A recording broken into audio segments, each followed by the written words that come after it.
عام حالات میں تو انسان اسباب کے ساتھ ایسا جڑا ہوا ہے کہ اسے جدا نہیں ہو سکتا ہے. جیسے مثال کے طور پہ اللہ کو تو ہر چیز کا اختیار ہے. اللہ کو یہ بھی اختیار ہے کہ انسان کو بغیر کھائے پلائے زندہ رکھے، لیکن ایسا ہوتا نہیں ہے. ایک آدمی کہے کہ اللہ میں بغیر کھائے پی زندہ رہوں، تو میری ویسے ہی بھوک مٹا دیا کرے. اگر وہ 2 4 5 دن ہفتہ 10 دن بھوکا رہے گا تو مر جائے گا، تو اس کو خودکشی کا گناہ ہوگا. اس کے ساتھ کوئی غیب کا معاملہ نہیں ہے. آپ صلی اللہ علیہ وسلم کو اللہ تعالیٰ کھلاتے بھی تھے پلاتے بھی تھے. آپ صوم وصال رکھتے تھے. صوم وصال کا مطلب ہے 24 گھنٹے کا روزہ. 24 گھنٹے کا روزہ رکھتے تھے اور پھر بھی افطاری نہیں کرتے تھے، پھر اگلا روزہ شروع کرتے تھے.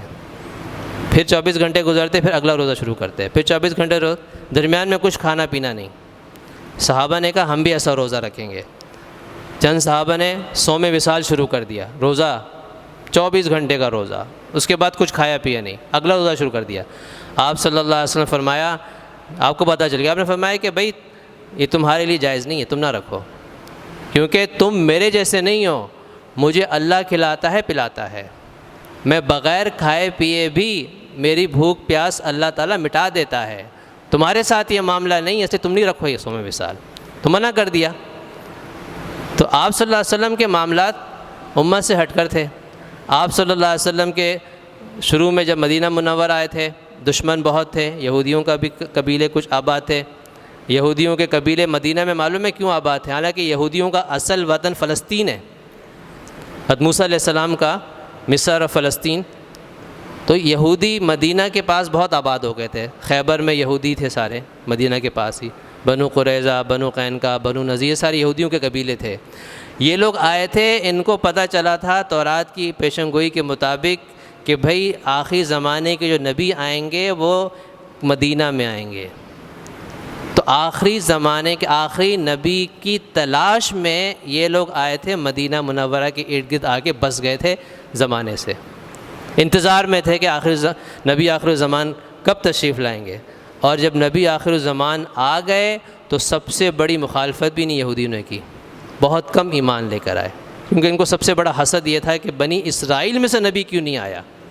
اب تک تو سارے بنی اسرائیل میں سے آئے، آپ صلی اللہ علیہ وسلم بنی اسرائیل میں سے نہیں تھے، تو آپ کو نبی ماننے سے انکار کر دیا. تو یہودیوں کا خطرہ تھا، تو آپ کے باقاعدہ گارڈ ہوا کرتے تھے. صحابہ کرام رات کو پہرے داری دیا کرتے تھے آپ کے گھر کے باہر. پھر اللہ تعالیٰ کی طرف سے آیت نازل ہوگی، واللہ یعصمک من الناس. یا پیغمبر، اللہ تعالیٰ آپ کو لوگوں سے محفوظ رکھے گا، آپ کو کوئی نقصان نہیں پہنچا سکتا کوئی انسان. اللہ نے آپ صلی اللہ علیہ وسلم فرمایا کہ بس تم لوگ جاؤ، اب مجھے کسی گارڈ کی ضرورت نہیں ہے، کیوں اللہ تعالیٰ نے براہ راست میری حفاظت کا ذمہ لے لیا ہے. اس کے بعد سے پھر پہرہ داری ختم. لیکن یہ معاملہ صرف آپ صلی اللہ علیہ وسلم کے ساتھ تھا، ہمارے ساتھ تو نہیں ہے نا. اللہ نے ہمارے بارے میں کوئی آیت نازل نہیں کی کہ اللہ براہ راست حفاظت کرے گا. تو اس زمانے میں لوگ اپنے ساتھ اسلحہ بھی رکھ لیتے ہیں، چوکیدار پہرہ دار بھی رکھ لیتے ہیں، اپنے گھر کے باہر چوکیدار بھی بٹھا لیتے ہیں، اپنے دفتر کے باہر بھی گارڈ بٹھا لیتے ہیں. کیوں؟ اللہ تعالیٰ نے اسباب کا اختیار کرنے کا حکم دیا ہے.